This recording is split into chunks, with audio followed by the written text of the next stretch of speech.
How to fix disk uses on Windows 11. Hi everyone, it's Sophia to assist you today. Without any delay, let's jump right in. First, open Run on your device. Then search for services.msc.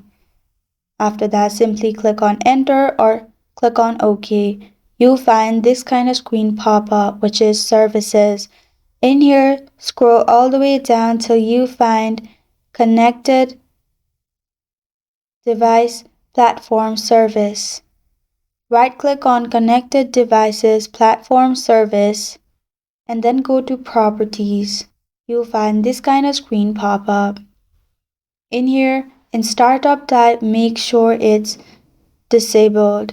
Click on Apply and then click on OK. You can scroll all the way down. Again, search for SYS Main. Right-click on it, go to Properties, in Startup Type, disable it. Click on Apply and then click on OK. These are some of the services that is not necessary. If you find anything unnecessary, simply disable it and you're good to go. That's how to fix disk uses on Windows 11. Thank you for joining me today. If this video helps you out, please leave a like and subscribe for more. Got a question or want to suggest a topic? Comment below. I am Sophia signing off. Until next time.